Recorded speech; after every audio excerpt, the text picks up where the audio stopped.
ನಮಸ್ಕಾರ. ಜಿನಿ ನ್ಯೂಸ್ ವೀಕ್ಷಕರಿಗೆ ಸ್ವಾಗತ.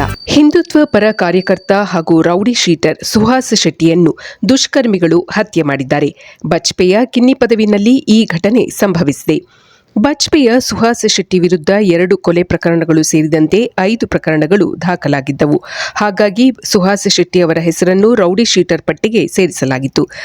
ಮೂಲತಃ ಬೆಳ್ತಂಗಡಿಯವರಾದ ಸುಹಾಸ್ ಗುರುವಾರ ರಾತ್ರಿ ತಮ್ಮ ಸಹಚರರೊಂದಿಗೆ ಕಿನ್ನಿ ಪದವಿ ಮಾರ್ಗವಾಗಿ ಹೋಗುತ್ತಿದ್ದಾಗ 5-6 ಮಂದಿ ದುಷ್ಕರ್ಮಿಗಳು ಅವರ ಕಾರನ್ನು ಅಡ್ಡಗಟ್ಟಿ ನಡು ರಸ್ತೆಯಲ್ಲಿಯೇ ಸುಹಾಸ್ ಮೇಲೆ ಮಾರಕಾಸ್ತ್ರಗಳಿಂದ ಹಲ್ಲೆ ನಡೆಸಿದ್ದಾರೆ. ತೀವ್ರವಾಗಿ ಗಾಯಗೊಂಡಿದ್ದ ಸುಹಾಸ್ನನ್ನು ಆಸ್ಪತ್ರೆಗೆ ದಾಖಲಿಸುವಷ್ಟರಲ್ಲಿ ಆತ ಮೃತಪಟ್ಟಿದ್ದ ಎಂದು ತಿಳಿದುಬಂದಿದೆ. ಘಟನೆಯಲ್ಲಿ ಸುಹಾಸ್ ಅವರ ಸಹಚರನೊಬ್ಬ ಗಾಯಗೊಂಡಿದ್ದು ಆಸ್ಪತ್ರೆಯಲ್ಲಿ ಚಿಕಿತ್ಸೆ ಪಡೆಯುತ್ತಿದ್ದಾನೆ. ಸುಹಾಸ್ ಶೆಟ್ಟಿ ಹತ್ಯೆಯನ್ನು ಖಂಡಿಸಿ ದಕ್ಷಿಣ ಕನ್ನಡ ಜಿಲ್ಲೆಯಲ್ಲಿ ಬಂದ್ಗೆ ಕರೆ ನೀಡಲಾಗಿದೆ. ವಿಶ್ವ ಹಿಂದೂ ಪರಿಷತ್ ಈ ಬಂದ್ಗೆ ಕರೆ ನೀಡಿದೆ. ಈ ಹಿನ್ನೆಲೆಯಲ್ಲಿ ಕೇರಳ ಹಾಗೂ ಕರ್ನಾಟಕ ರಾಜ್ಯ ಸಾರಿಗೆ ಬಸ್ಗಳು ತಮ್ಮ ಸಂಚಾರವನ್ನು ಸ್ಥಗಿತಗೊಳಿಸಿದೆ. ಅಂಗಡಿಗಳೆಲ್ಲವನ್ನೂ ಮುಚ್ಚಲಾಗಿದೆ. ವಿಟ್ಲ ಪೊಲೀಸರು ನಾಕಾಬಂದಿ ಹಾಕಿದ್ದು ಬಿಗಿ ಭದ್ರತೆ ಒದಗಿಸಿದ್ದಾರೆ. ಸುಹಾಸ್ ಶೆಟ್ಟಿಯ ಮೃತದೇಹದ ಮೆರವಣಿಗೆ ಸಾಗುವ ಮಾರ್ಗದಲ್ಲಿಯೂ ಬಿಗಿ ಪೊಲೀಸ್ ಬಂದೋಬಸ್ತ್ ಮಾಡಲಾಗಿದೆ. ನಂಜನಗೂಡಿನಲ್ಲಿ ಶ್ರೀಕಂಠೇಶ್ವರ ದೇವಾಲಯದ ಸ್ಥಿತಿ ಶೋಚನೀಯವಾಗಿದೆ ಎಂದು ಮಾಜಿ ಪ್ರಧಾನಿ ಎಚ್.ಡಿ. ದೇವೇಗೌಡ ಬೇಸರ ವ್ಯಕ್ತಪಡಿಸಿದ್ದಾರೆ. ಅಕ್ಷಯ ತೃತೀಯ ದಿನದಂದು ದಕ್ಷಿಣ ಕಾಶಿ ಎಂದೇ ಪ್ರಸಿದ್ಧವಾಗಿರುವ ಶ್ರೀಕಂಠೇಶ್ವರ ದೇಗುಲಕ್ಕೆ ಅವರು ಭೇಟಿ ನೀಡಿ ನಂಜುಂಡೇಶ್ವರನ ದರ್ಶನ ಪಡೆದರು. ನಂತರ ಸುದ್ದಿಗಾರರೊಂದಿಗೆ ಮಾತನಾಡಿದ ಅವರು, ಸಾಕಷ್ಟು ಪ್ರಸಿದ್ಧಿ ಪಡೆದಿರುವ ಈ ದೇವಾಲಯ ಇಂದು ಅವ್ಯವಸ್ಥೆಯ ತಾಣವಾಗಿದೆ. ಸಂಪದ್ಭರಿತ ಈ ದೇಗುಲವನ್ನು ಇನ್ನಷ್ಟು ಅಭಿವೃದ್ಧಿಪಡಿಸಬೇಕಿತ್ತು. ಅಧಿಕಾರದಲ್ಲಿ ಇರುವವರಿಗೆ ಅಭಿವೃದ್ಧಿ ಮಾಡುವ ಮನಸ್ಸಿರಬೇಕು ಎಂದು ಮಾರ್ಮಿಕವಾಗಿ ಹೇಳಿದರು. ತಮ್ಮ ಚಿಕ್ಕ ವಯಸ್ಸಿನ ಘಟನೆಯನ್ನು ಮೆಲುಕು ಹಾಕಿದ ಮಾಜಿ ಪ್ರಧಾನಿಗಳು, ಚಿಕ್ಕ ವಯಸ್ಸಿನಲ್ಲಿ ತಮಗೆ ಆಗಿದ್ದ ಅನಾರೋಗ್ಯ ಯಾವ ವೈದ್ಯರಿಂದಲೂ ವಾಸಿಯಾಗದೆ ನಂಜುಂಡೇಶ್ವರನಿಗೆ ಹರಕೆ ಹೊತ್ತ ನಂತರ ವಾಸಿಯಾಗಿತ್ತು ಎಂದು ಸ್ಮರಿಸಿದರು. ಇಂತಹ ವಿಶೇಷತೆ ಪಡೆದುಕೊಂಡಿರುವ ನಂಜುಂಡೇಶ್ವರನ ದೇವಾಲಯವನ್ನು ಅಭಿವೃದ್ಧಿಪಡಿಸಬೇಕಾದ ಅಗತ್ಯವಿದೆ ಎಂದು ಎಚ್.ಡಿ. ದೇವೇಗೌಡ ತಿಳಿಸಿದರು. ಉಗ್ರರ ವಿರುದ್ಧ ಸೆಣಸಾಡಲು ಭಾರತಕ್ಕೆ ಅಮೆರಿಕ ಬಲ ಒದಗಿಸಿದೆ. ಭಯೋತ್ಪಾದನೆಯ ವಿರುದ್ಧದ ಹೋರಾಟಕ್ಕೆ ಸಂಪೂರ್ಣ ಬೆಂಬಲ ನೀಡುವುದಾಗಿ ಅಮೆರಿಕ ಘೋಷಣೆ ಮಾಡಿದೆ. ಪಹಲ್ಗಾಮ್ನಲ್ಲಿ ನಡೆದ ನರಮೇಧದ ಬಗ್ಗೆ ಭಾರತದ ರಕ್ಷಣಾ ಸಚಿವ ರಾಜನಾಥ್ ಸಿಂಗ್ ಹಾಗೂ ಅಮೆರಿಕದ ರಕ್ಷಣಾ ಕಾರ್ಯದರ್ಶಿ ಪೀಟ್ ಹೆಗ್ಸೆತ್ ದೂರವಾಣಿಯ ಮೂಲಕ ಮಾತನಾಡಿದ್ದರು. ಜಾಗತಿಕ ಭಯೋತ್ಪಾದನೆಯನ್ನು ಉತ್ತೇಜಿಸುವ ರಾಕ್ಷಸ ರಾಷ್ಟ್ರವಾಗಿ ಪಾಕಿಸ್ತಾನ ರೂಪುಗೊಂಡಿದೆ ಎಂದು ರಾಜನಾಥ್ ಸಿಂಗ್ ಅಮೆರಿಕಕ್ಕೆ ಮನವರಿಕೆ ಮಾಡಿಕೊಟ್ಟಿದ್ದರು. ಭಾರತಕ್ಕೆ ತನ್ನನ್ನು ರಕ್ಷಿಸಿಕೊಳ್ಳುವ ಹಕ್ಕು ಇದೆ ಎಂದು ತಿಳಿಸಿರುವ ಅಮೆರಿಕ, ಇಂತಹ ಕಷ್ಟದ ಸಂದರ್ಭದಲ್ಲಿ ಭಾರತದೊಂದಿಗೆ ಅಮೆರಿಕ ನಿಲ್ಲುತ್ತದೆ ಎಂದು ಸ್ಪಷ್ಟಪಡಿಸಿದೆ. ಬಿಬಿಎಂಪಿಯ ಅಧಿಕಾರಿಗಳು ಹಾಗೂ ಸಿಬ್ಬಂದಿಗಳ ವಿರುದ್ಧ ಗಂಭೀರವಾದ ಆರೋಪ ಕೇಳಿಬಂದಿದೆ.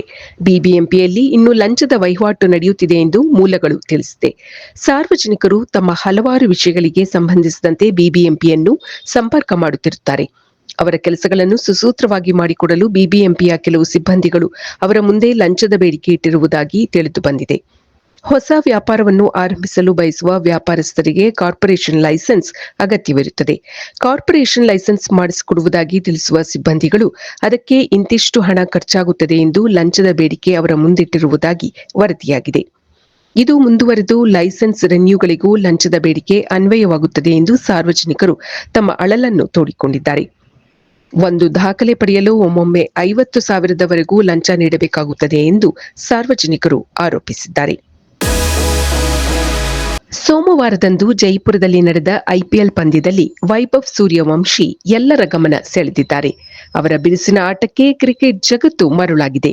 14 ವರ್ಷ ವಯಸ್ಸಿನ ವೈಭವ್ ಮಿಂಚಿನ ಬ್ಯಾಟಿಂಗ್ ಮಾಡಿ ತಾನು ಮುಂದೆ ಕ್ರಿಕೆಟ್ ದಿಗ್ಗಜನಾಗುವೆ ಎಂಬ ಸಂದೇಶವನ್ನು ಹೊರಜಗತ್ತಿಗೆ ರವಾನಿಸಿದ್ದಾರೆ.